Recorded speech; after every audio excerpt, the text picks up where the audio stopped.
আসসালামু আলাইকুম। বেগুনি তো অনেক খেয়েছেন, আসছে রমজানে একটু ভিন্ন স্বাদের এভাবে বেগুনিটা ট্রাই করবেন। আশা করি আপনার পরিবারের সকলের কাছে এটা খুবই ভালো লাগবে।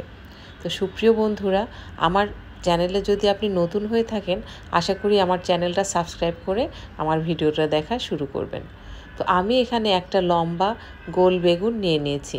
দেখতে পাচ্ছেন বেগুনটা আমি সুন্দর করে ধুয়ে এটাকে আমি চিকন চিকন করে কেটে নিচ্ছি। আমার বেগুনগুলো চিকন চিকন করে স্লাইস করা হয়ে গেলে আমি এই বেগুনের মাঝ দিয়ে আবার ফাড়া দেব।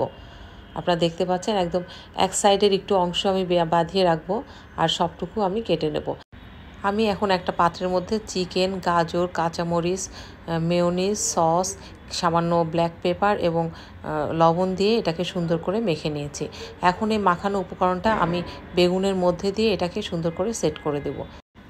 ভিতরের উপকরণটা আপনারা আলু দিয়েও করতে পারেন অথবা আপনাদের পছন্দ মতো যে কোনো কিছু ইউজ করতে পারেন। এখন আমি আরেকটা পাত্রের মধ্যে নিয়ে নিলাম কিছু 1 কাপ বেসন, হাফ কাপ চালের গুঁড়া, আর এখানে দিয়ে দিচ্ছি পরিমাণ মতো লবণ, চাট মশলা, হলুদ আর মরিচের গুঁড়া।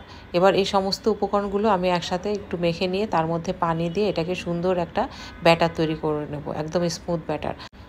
আমরা বেগুনি তৈরি করতে গেলে ব্যাটারের কনসিস্টেন্সি যেরকম করি ঠিক সেরকমই হবে। তো দেখতে পাচ্ছেন আমি চামচের মধ্যে দেখাচ্ছি, এটার উপরে লেয়ারটা এরকম হলেই বুঝবেন যে এটা সুন্দর হয়েছে। এবার আমি এর মধ্যে কিছুটা বেকিং পাউডার অ্যাড করলাম, করে গুলে এবার আমি এই বেগুনগুলোকে নিয়ে এই ব্যাটারের মধ্যে ডিপ করব। ডিপ করে সুন্দর করে আমি হালকা গরম করে রেখেছি তেলটা, সেই তেলের মধ্যে আমি এগুলোকে ছেড়ে দিচ্ছি। খেয়াল রাখতে হবে আপনার তেলটা যেন বেশি গরম না হয়, তাহলে এক পাশ পুড়ে যাবে, ভিতরটা সিদ্ধ হবে না। এখানে একটু ধৈর্য নিয়ে হালকা আঁচে এটাকে ভাজতে হবে। আমি এক পাশ হয়ে গেছে, তখন আমি আর এক পাশ উল্টে পাল্টে দিচ্ছি, দিয়ে এটাকে সুন্দর একটা গোল্ডেন কালার আসা পর্যন্ত আমি ওয়েট করব। আমি আবার উল্টে পাল্টে দিচ্ছি।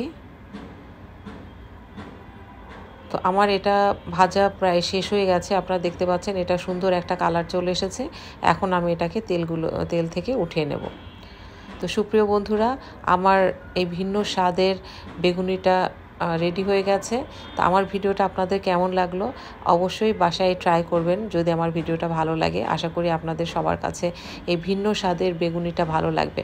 আমরা তো সবাই বাসায় একই ধরনের বেগুনি ট্রাই করি, তো এবার না হয় একটু অন্যভাবে ট্রাই করবেন, আশা করি সবার কাছেই ভালো লাগবে। তো সুপ্রিয় বন্ধুরা, এতক্ষণ যারা আমার ভিডিও দেখেছেন সবাইকে অসংখ্য ধন্যবাদ। আর আমার চ্যানেলটি যারা সাবস্ক্রাইব করেননি এখনও, আশা করি আমার চ্যানেলটা সাবস্ক্রাইব করে আমার সাথেই থাকবেন। দেখা হবে আবার অন্য কোনো ভিডিওতে। সেই পর্যন্ত আল্লাহ হাফেজ।